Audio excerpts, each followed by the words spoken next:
네, 오늘 만나보실 모델은 쉐보레 카마로인데요. 사실 저희가 카마로를 한번 시승했던 바가 있습니다. 당시에는 이제 비 때문에 조금은 제한적인 그런 환경에서 시승을 했었는데요. 반면 현재는 날씨도 좋고 조금 더 시간적인 여유가 많아졌습니다. 때문에 서킷 테스트를 비롯해서 카마로가 갖고 있는 그 스포츠성에 대해서 조금 더 접근을 해보려고 하는데요. 과연 얼마만큼의 능력을 보여줄지 잠시 함께 느껴보시겠습니다.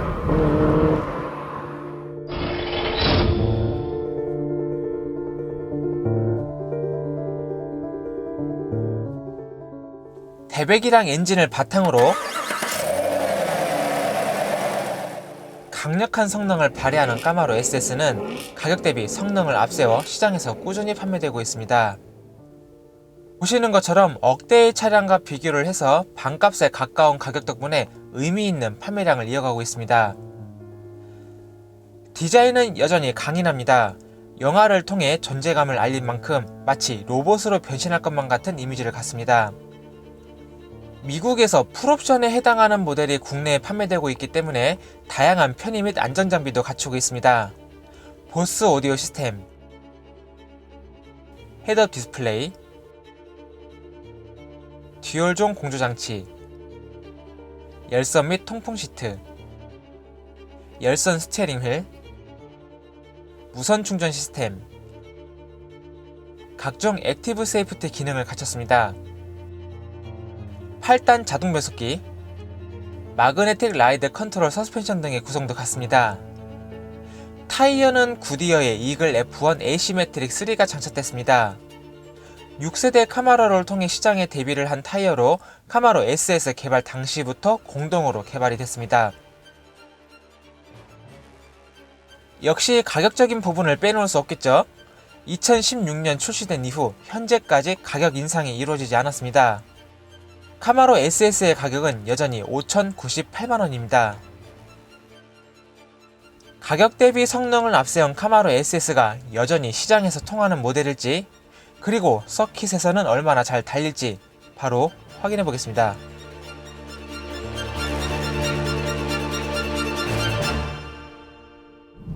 네, 그럼 지금부터 쉐보레 카마로와 함께 달려보겠습니다. 투박스러운 그런 미국형 스포츠카가 어떤 매력을 보여줄지 기대가 되는데요. 자세 저장치를 임의적으로 해제를 해봤고요. 현재 주행 모드는 스포츠를 선택해 봤습니다. 네, 차가 달려나갈 때의 느낌, 사운드에서도 알 수 있지만 상당히 그 우악스러운 그런 힘이 잘 느껴집니다. 또한 V8 엔진의 그 힘이 리어 휠로만 전달이 되다 보니까 상당히 그 운전자를 긴장하게 만드는데요. 특히나 로드에서 탈 때는 상당히 좀 과한 그런 출력이라고 말씀을 드리고 싶네요. 아무래도 이제 엔진의 성향 자체가 낮은 RPM부터 이 큰 수치의 토크를 뿜어내기 때문인데요. 제원상 수치만 보더라도 최고 출력은 453마력, 최대 토크가 62.9kgm에 달합니다. 물론 자동 변속기를 거쳐서 최종적으로 힘을 내는 만큼 조금의 구동 손실률이 발생은 하게 되는데요. 네, 여기서 잠시 저희가 과거에 테스트했었던 까마로의 구동 손실률에 대해서 알아보겠습니다. 실구동 출력으로 본다면 390마력, 물론 이제 차량 간의 편차는 조금 있을 것으로 예상이 됩니다. 아무래도 이제 테스트카들이 최고의 그렇게 컨디션을 갖는 경우는 드문 편인데, 뭐 그럼에도 불구하고 390마력 정도라면 뭐 15% 내외의 선에서 타협할 만한 수준이라고 생각이 되고요. 다만 이제 최근에 터보 엔진 같은 경우, 특히 터보 엔진은 구동 손실률이 조금 낮게 측정되는 경우가 많습니다. 아무래도 오버부스트에 의해서 수치 자체가 조금 높게 나오기 때문에 자연흡기 엔진보다는 어떤 측정 면에서 조금 더 유리한 특징을 갖는다는 점을 참고하실 필요가 있겠네요. 무엇보다 한번 다시 볼까요? 토크 밴드를 봤을 때 저 RPM부터 고 RPM까지 어느 정도 꾸준한 그런 토크를 유지해 나가는 것이 특징인데, 이것은 분명히 장점이지만 이와 같은 토크 특성이 상황에 따라서 상당히 좀 부담스러운 그런 요소로 작용하기도 합니다. 현재처럼 이제 가속 페달을 밟을 때 조금 섬세한 그런 컨트롤을 하지 않고 조금 과하게 이렇게 들어가면 리어 휠이 바로바로 이렇게 슬립을 일으키면서 운전자를 긴장시키는 그런 모습을 보여주고 있는데요. 이것이 어찌 보면 이제 미국형 스포츠카들이 갖는 그런 특징이긴 하지만 일본 혹은 이제 독일 국내 어떤 그런 차량들과 비교를 한다면 이 특성에 대해서 조금 적응하는 데는 시간이 필요하다고 생각이 됩니다. 다만 이제 이와 같은 특성에 제대로 익숙해지고 난다면 충분히 재미난 그런 드라이빙을 즐겨 나갈 수 있고요. 변속기는 8단 자동인데요. 사실 이 변속기 자체 패드를 통해서 통제를 하고 있을 때 변속기의 반응 자체가 아주 빠른 편은 아닙니다. 특히나 이 제일 같은 경우가 시각적인 부분에서는 좀 못하는 그런 브랜드인데요. 실제 동력이 물리는 그것보다 타코미터가 반응하는 속도가 다소 떨어집니다. 반면에 최근에 이제 뭐 현대차, 사실 폭스바겐도 그렇지만 이 바늘 자체의 움직임을 빠르게 해줌으로써 체감적인 그런 어떤 시각적인 부분에서의 만족도를 높여주고 있는데, GM도 이런 부분에 대해서는 조금 신경을 써나갈 필요가 있겠습니다. 어쨌든 눈에 보이는 그런 측면에서의 성능이라는 것 역시도 때로는 중요할 수 있으니까요. 그렇다 하더라도 이 듀얼 클러치 시스템이라든지 이런 것과 비교를 한다면 아무래도 조금은 성능 부분에서 이 변속, 이 속도 부분에서는 다소 좀 아쉬움이 있다고 생각이 되네요. 다만 이제 이론적으로 본다면 최고 이 성능 모드를 구현하고 있을 때 이때의 이론적인 변속 속도 자체는 이 포르쉐 PDK보다 빠르다고 알려져 있습니다.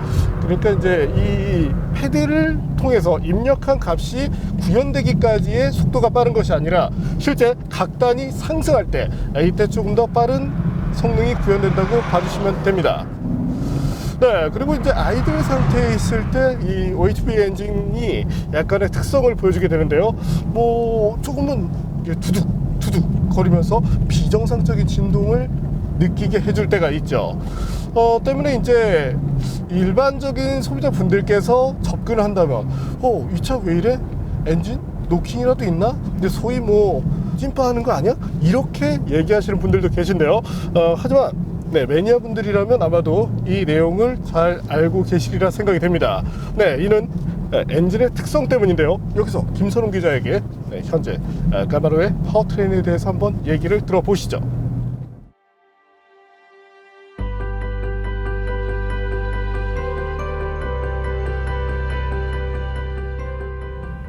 머슬카 하면 이 대배기당 엔진에서 나오는 털털거리는 음색을 매력으로 꼽을 수가 있겠는데요.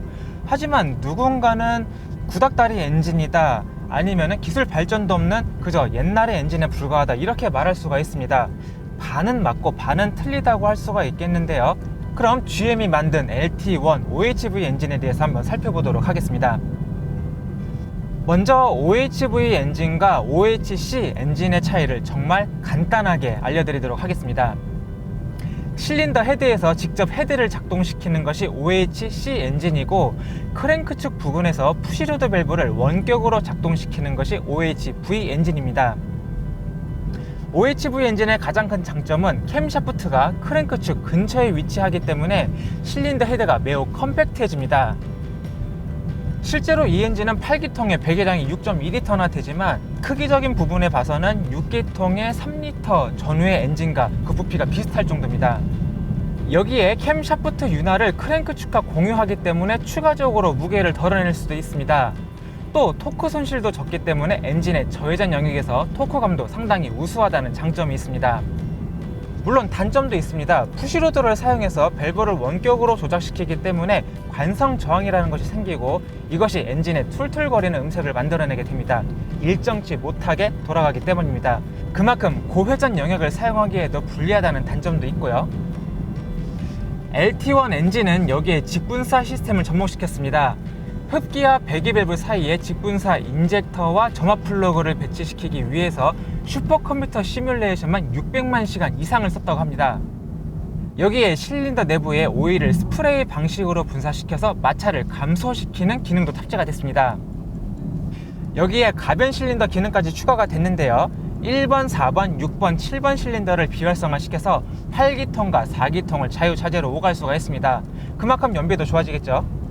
8기통 6.2L 엔진의 직분사 시스템과 가변 실린더 기술에 오일 스프레이 기능까지 갖춘 이 엔진의 무게는 211kg에 불과합니다.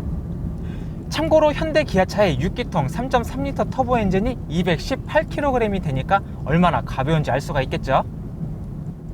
네, 이 엔진 상당히 오래된 엔진은 맞습니다. 하지만 GM은 꾸준한 기술 발전을 통해서 현재 5세대까지 발전을 시켜왔습니다. 물론 최근의 다운사이징 트렌드와는 다소 어울리지 않은 것도 사실이지만 그렇다고 크게 그렇게 욕먹을 필요까지는 없다고 생각을 합니다. 미국이라는 문화가 이러한 엔진을 만들었고 GM은 여기에 그치지 않고 꾸준한 기술 발전을 통해서 현재까지 만들어내기 때문입니다.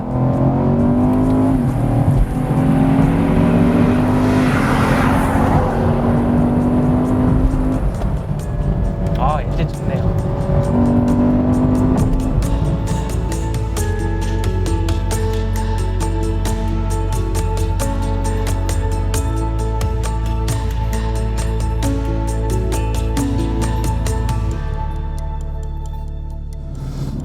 네, 앞서 얘기 드린 대로 이 엔진의 경쟁력이 되는 것이 일단 무게라는 부분도 있겠지만 파워트레인이 갖는 그런 어떤 특성으로 봤을 때 단순히 오래된 타입이니까 무조건 이것이 떨어진다, 후졌다 이렇게 생각하기보다는 특성적인 부분에 대해서도 이해를 하고 접근하시는 것이 좋겠습니다. 가끔 이제 보면은 너무 이제 이 하드웨어에 대한 그런 좀 상식 없이 단순하게 이제 나빠, 좋아 이렇게 두 가지로만 구분하시는 분들이 계신데 그러지는 않았으면 좋겠고요. 자, 그리고 현재 까바로 핸들링이라는 부분에서도 충분히 좋은 모습을 보여줍니다. 아주 날카로운 타입은 아닌데요. 그럼에도 불구하고 스티어링 조작에 따라서 어느 정도 민첩한 그런 모습을 보여줍니다. 정확히는 차격에 비해서 민첩하다고 봐주시면 되고요. 물론 이제 순수한 그런 빠릿함으로 따지자면 컴팩트 세단을 바탕으로 만든 그런 스포츠 모델이 낫긴 합니다. 사실 까마로 차체는 굉장히 크죠.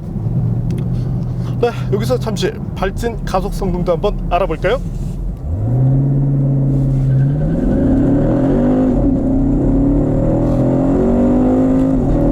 네, 저희가 테스트를 한 결과 4.9초 내외가 나왔습니다. 과거에도 그랬지만 이번에도 같은 수치를 보여주고 있는데 아무래도 이유를 꼽자면 타이어 쪽에서 너무 버거워합니다. 사실 이 타이어 일반적으로 이렇게 와인딩 로드를 달리고 있을 때 상당히 부담스러운 그런 면모가 많이 비춰지는 타이어인데 네, 사실 타이어에 대해서는 저희가 할 말이 많으니까 이 파트는 제가 잠시 넘어가도록 하겠습니다. 어쨌든 좀 더 막강한 그림만 나와준다면 제조사가 발표하는 그 수치까지를 끌어낼 수는 있을 것으로 생각이 됩니다. 실제 힘이 많이 남아도니까요.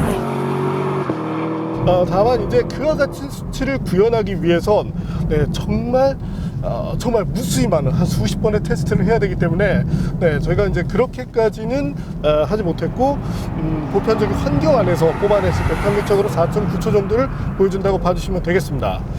물론 런치 컨트롤이 있긴 하지만 런치 컨트롤조차도 이 카메라가 갖고 있는 토크를 제대로 소화는 못하네요. 사실 이 런치 컨트롤로 본다면 역시나 그래도 포르쉐가 잘하긴 하죠. 네, 이번에는 쉐보레 카마로 제동 성능에 대해서도 한번 알아볼까요?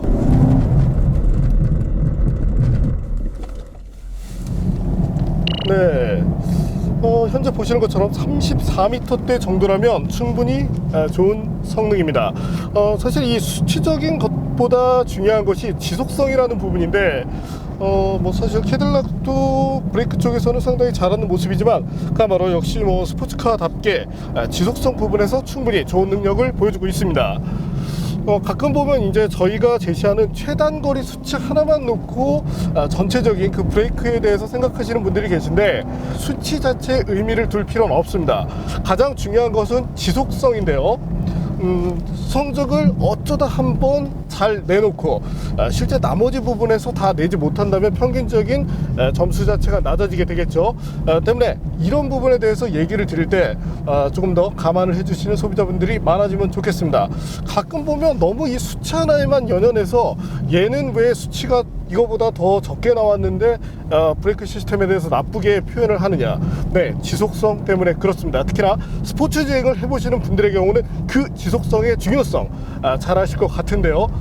제발 좀 그런 부분에 대해서도 소비자분들께서 인지를 해주시면 좋겠네요.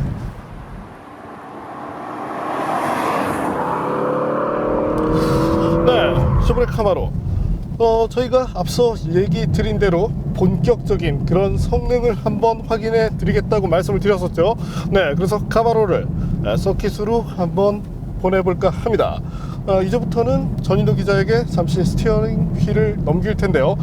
사실 저희가 예상하고 있는 기록은 어떤 수치나 이 출력, 토크, 무게 이런 것들을 감안해서 봤을 때 저희가 과거에 테스트했었던 C63 AMG C63 정도를 살짝 넘어서지 않을까라고 예상을 해봤습니다. 과연 그 기록을 깰 수 있을지 한번 스티어링 휠을 넘겨보죠.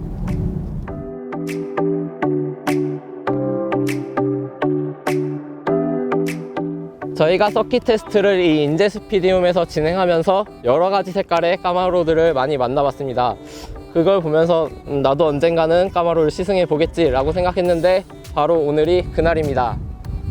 먼저 시승차 컨디션에 대해서 말씀을 안 드릴 수가 없어요. 아마도 여러분들이 가지고 있는 까마로랑도 좀 컨디션이 다를 수 있는데 이 까마로는 후륜 타이어 트레드가 거의 없습니다. 한 3mm 정도 남아 있고요. 전륜 타이어 트레드는 그에 비해서 6mm 정도 남아 있는데 그래서 후륜 접지력이 조금은 걱정됩니다. 그래도 한번 열심히 달려보겠습니다.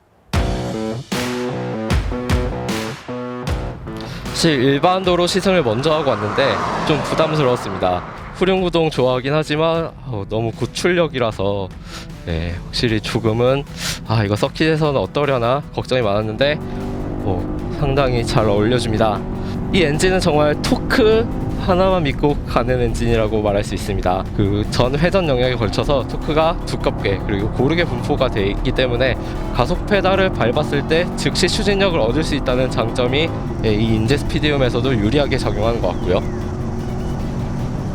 이 실내 인테리어 마치 장갑차를 타고 있는 듯한 느낌을 줍니다. 약간은 갇힌 듯하면서 단단한 그런 이미지를 가지고 있는데 스티어링 담력도 상당히 비슷합니다. 날카로움을 배제했다고 해야 될까요? 무게감이 강조되고 묵직한 느낌만 살려놨습니다. 이런 성향이면 사실 차가 미끄러졌을 때 조금 부담으로 다가올 수 있는데 서스펜션 세팅이 그 부분에 대한 문제점을 해소해 줍니다. 혹시 레이스카 같다고 해야 될까요? 셋업이 4바퀴를 최대한의 성능을 활용할 수 있도록 맞춰져 있는데 그 때문에 가속 페달을 밟았을 때 상당히 부담이 적은 빠른 FR, 진짜 재미보다는 빠르기를 추구한 그런 셋업이 잘 세팅되어 있습니다. 사실 이 트랙 모드 일반 도로에서 탔을 때는 좀 과했는데 서킷에 오니까 딱 알맞습니다. 연석 공략에도 전혀 문제없는 모습, 너무 과하지 않을까 싶었는데 딱 알맞아서 마음에 듭니다. 자, 이제 고속 내리막을 향해 가는데요. 여기가 고출력 후륜 차들에게는 좀 어렵습니다. 일단 드리프트 하는 차들이 많아서 노면에 고무가 많이 깔려 있고 미끄러움도 있지만 일단은 고속이니까요. 상당히 부담스러운데 여기서도 와 어쨌든 접지력의 승리 잘 버텨줍니다. 자 업시프트를 해야 되는데 6000rpm을 막 넘기자마자 변속하는 것이 좋습니다. 어차피 고회전을 좋아하지 않는 엔진이고 저회전에서 토크가 좋기 때문에 너무 많은 회전량을 사용할 필요는 없습니다. 제동 시스템은 3, 4렙 정도의 내구성을 가지고 있습니다. 네, 서킷 도풍판을 적용하면 더 나아질 수 있는데 일단은 이 정도고 뭐 차를 타는 데는 문제가 없다고 생각됩니다.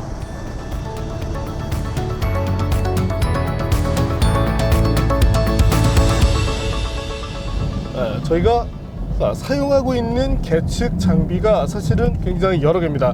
그 중에 이제 서킷 테스트를 할 때 사용하는 장비는 이제 2개 정도가 들어가는데, 네, 상당히 놀라운 그런 수치를 뽑아냈죠. 한번 뭐 저희가 했었던 서킷 랭킹을 볼까요?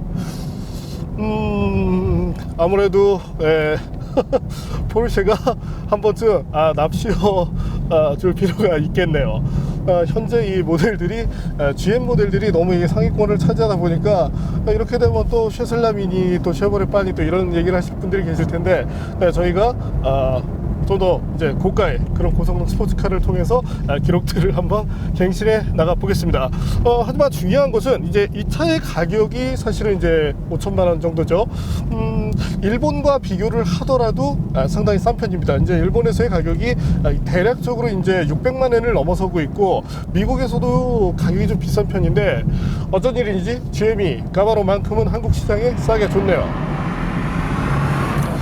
때문에 가성비로 봤을 때 사실 뭐 ATS-V 정도가 좀 빠른 것은 알았지만 그와 맞먹을 거라고 생각은 하지 않았는데, 네, 어쨌든 대단한 기록이라고 생각이 됩니다. 특히나 이와 같은 수치가 순수 노멀 상태에서 나왔다는 점에 조금 더 주목할 필요가 있겠네요. 참고로 이제 M3 같은 경우가 저희가 테스트했던 것이 초기형인데 현재는 이제 컴페티션 버전까지 나와 있죠.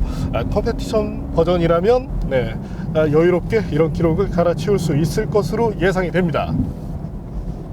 네, 그리고 서킷 주행에서 전인호 기자가 조금 더 하고 싶었던 얘기들이 많다고 하는데요. 그래서 시간을 요청을 해왔습니다. 한번 시간을 줘볼까요?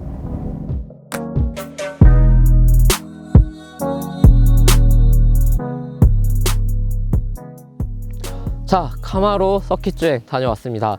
제가 사무실에서 기록을 예측했을 때 C63보다는 빠르고 M3보다는 느리겠지라고 예측을 했었는데 생각보다 좋은 기록을 내줬습니다. 저희가 보유하고 있는 제일 빠른 기록 ATS-V의 랩타임과 거의 흡사한 기록을 내줘서 사실 좀 놀랐습니다. 저는 이 좋은 기록에서 2가지 요소가 크게 작용했다고 봅니다. 하나는 타이어, 그리고 하나는 서스펜션입니다. 이 카마로에 탑재된 타이어, 이미 다른 차종을 통해서 많이 경험을 해본 바 있습니다. 그때 좋은 인상을 받지 못해서 기대치가 사실 낮았습니다. 하지만 카마로의 그 사용자 설명서를 보면 엔진, 브레이크의 길들이기, 그리고 서킷 주행을 위해서 브레이크 도풍판 설치까지 여러 가지 서킷 주행을 위해서 배려된 모습을 보여줍니다. 이 타이어도 마찬가지로 서킷 주행에 상당히 최적화되어 있습니다. 일반 도로에서 이 타이어를 사용했을 때 만족감이 좀 떨어질 수 있습니다. 왜냐하면 서킷보다는 확실히 열을 올리기 힘든 조건을 갖추고 있기 때문인데, 서킷에서 사용했을 때는 상당히 높은 성능을 보여줍니다. 그리고 앞서 타이어의 수명, 트레드에 대해서 말씀을 드렸었죠. 하지만 성능상에서 한 가지 더 고려해야 될 사항이 있습니다. 그것은 바로 타이어의 히트 사이클입니다. 타이어는 어쨌든 식었다가 뜨거워졌다, 식었다를 계속 반복할 수밖에 없는 환경에 놓이게 되는데, 그로 인해서 타이어의 내부 구조가 변화하게 되고 일부 소실되는 물질도 발생하게 됩니다. 계속 사용한 타이어는 점점 단단해지게 되고 접지력에도 영향을 줍니다. 그래서 일부 레이싱 팀들은 경도계를 가지고 다니면서 신품 타이어의 단단함과 이미 사용한 타이어의 단단함을 측정해서 사용한 타이어의 그 남은 수명을 예측하고는 합니다. 이 카마로는 고전적인 후륜구동 성향을 지니고 있습니다. 4바퀴의 접지력을 최대한 고루 사용하면서 성능을 높이겠다라는 셋업인데요. 마치 타임어택용 레이스카 같은 느낌도 내고, 가속 페달을 밟았을 때 후륜이 그렇게 크게 쉽게 미끄러지지 않아서 좋은 랩타임을 내는데 상당히 유리하게 작용했습니다. 하지만 좀 너무 성능으로만 치중한 나머지 조금은 감성적인 면이 부족하다고 보여집니다. 최근 트렌드에 맞게 감성적인 측면도 좀 높여줬으면 좋겠습니다.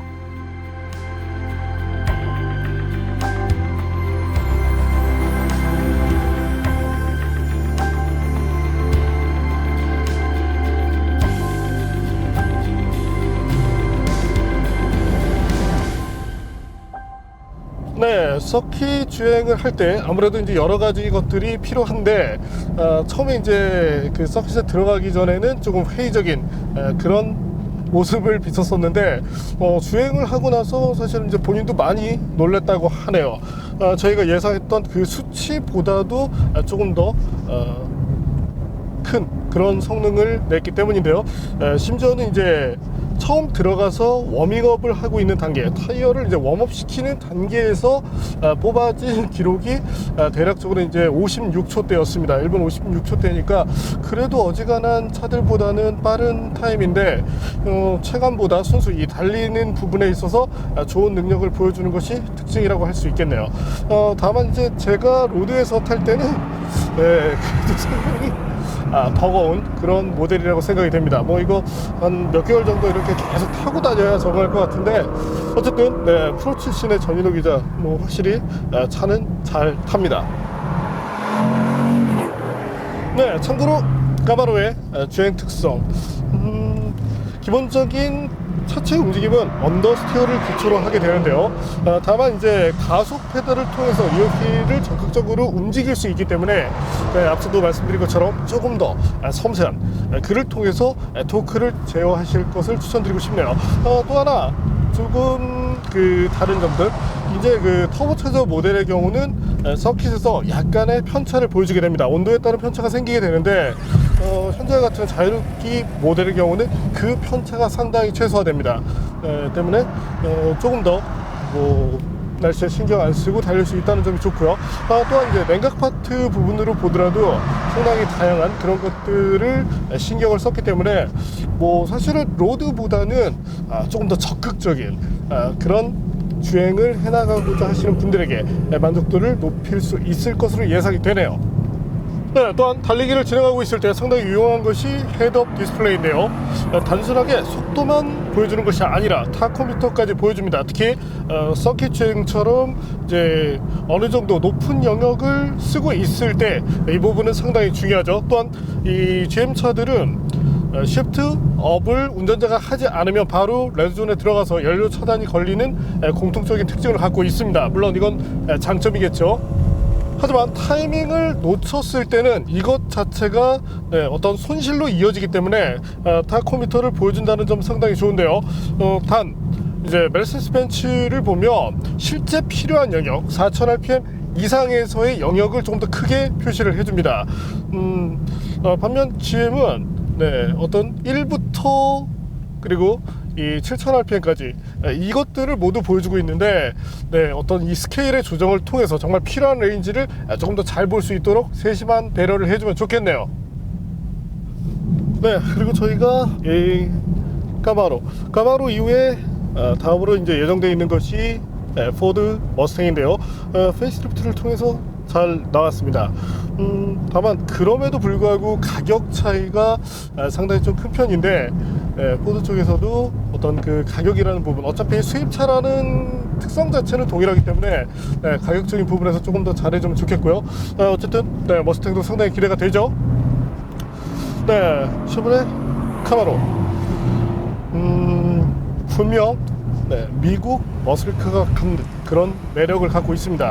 그것이 과거의 미국 차라면 단순히 이 어떤 직선의 성능에서만 매력을 발했었는데 현재 모델은 MRC를 바탕으로 해서 일상에서의 편안한 승차감은 물론 조금 더 달리는 그런 환경에 최적화시켰다는 점이 좋네요. 그럼에도 불구하고 아쉬운 점을 지적하자면 인테리어 쪽이 역시나 다소 투박합니다. 또한 이제 시야 자체가 넓은 편이 아닌데요. 아무래도 이제 윈드실드의 면적을 줄인 것이 이유인데 조금 더 편안한 그런 주행을 위해서 이런 부분들을 개선해주면 좋겠네요. 어떤 그 GM을 보면 상품을 개발하는 그런 능력에서는 네, 충분히 좋은 모습을 보여줍니다.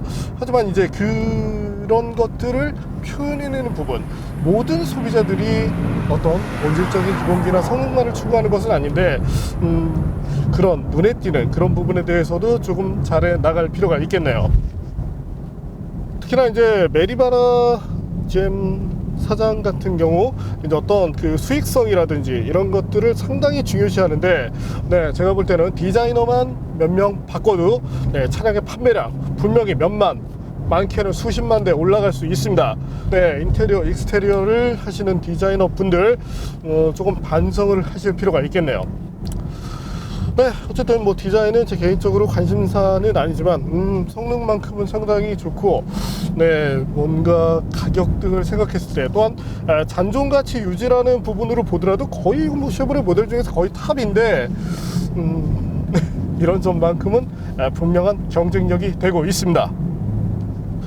네, 아울러 자세 제어 장치 같은 경우도 세 가지 타입으로 나눠져 있는데 일단은 트랙션 컨트롤만 해제를 시킬 수 있고, 버튼을 길게 눌러주면 ESC가 해제가 됩니다.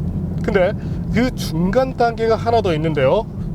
TCS 오프 버튼, 네, 자세 제어 장치 이제 오프 버튼을 짧게 두 번을 눌러주면 네, 스테빌리티 트랙 스포츠 모드라는 것으로 진입이 되는데, 이때 들어가면 네, 약간의 미끌림 정도를 허용을 해주고 그러면서도 안정적인 그런 모션을 취하기 위해서 필요할 때 개입을 해주는 만큼 네, 로드에서의 주행이라면 현재 모드도 추천해 볼 만합니다. 또한 서킷에 처음 가서 이 무지막지한 힘을 그대로 밀어붙이는 것은 아무래도 좀 부담스럽기 때문에 네, 그런 분들께도 현재 스포츠 모드 추천을 드리고 싶고요. 네, 어쨌든 뭐 여전히 가격 대비 성능, 또한 즐기고자 할 때 내구라는 부분까지 여러 가지를 충족시켜 주는 것이 카마로 SS의 매력이라고 할 수 있겠네요. 네, GM이 카마로 SS처럼 가격 경쟁력이 높은 차들을 많이 만들어 준다면, 혹은 이제 수입을 해준다면, 네, 앞으로도 조금 더 좋은 성적을 거둘 수 있을 것 같은데 일부 모델들의 가격은 정말 좀 별로였죠?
네, 오늘 만난 쉐보레 카마로.